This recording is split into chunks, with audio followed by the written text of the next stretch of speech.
الفيديو النهارده بقى بتاعنا مفاجأة جميلة جدًا، ويعني أنا عن نفسي انبهرت. إيه هو يا رانيا؟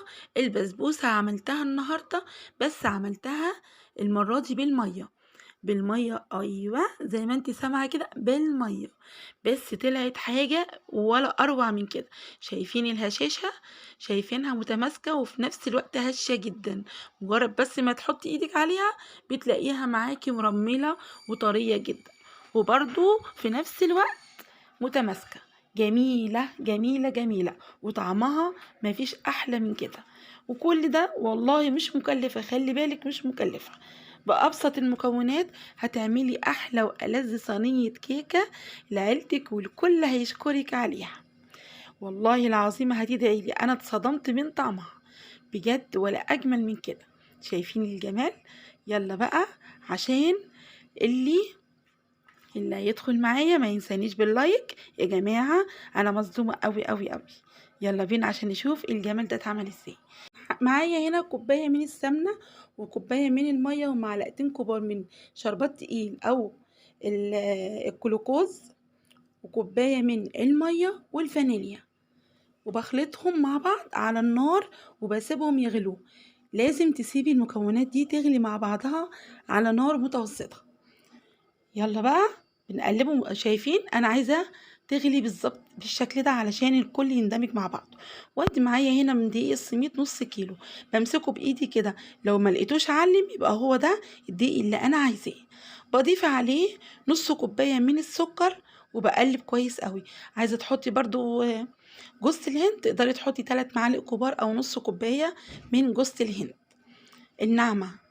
بعد كده انا بقى بسيب بعد ما المكونات اللي معايا دي تغلي بسيبها تهدى خالص تماما قبل ما احطها على دقيق السميد، علشان لو حطيتيها سخنه البسبوسه هتطلع معاكي ناشفه.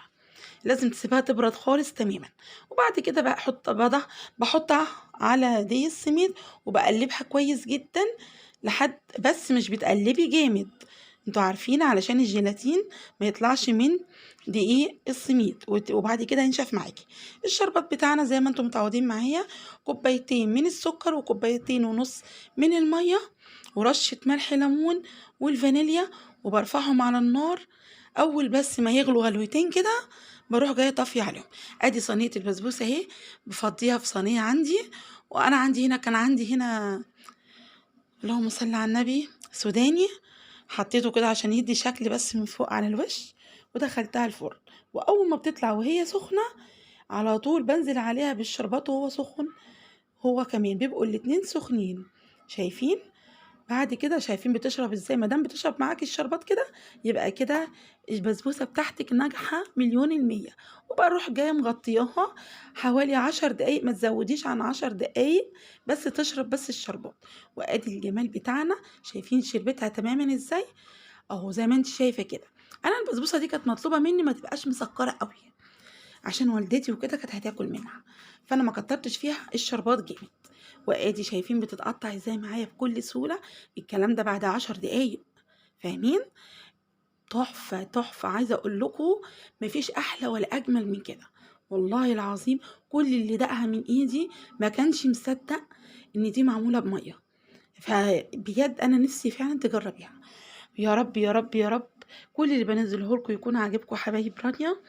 وارجع واقول لكم يا جماعه، انا والله يعني انا مش انا نفسي بتضايق لما بفضل الح عليكم في موضوع اللايك. بس كل المطلوب منكم تقديرا، بس تقديرا ليا والتعب اللي انا بتعبه. ما تنسونيش باللايك بالله عليكم، والاشتراك بالقناه، وايه والشير. ويا ريت يا ريت يبقى كتر خيركم لو عملتوا لي شير. والف هنا وشفا للي هي ايه للي هيجرب واللي هيدوق. وما تنسونيش بدعوة حلوة. والف هنا حبايب رانيا، مع الف سلامة.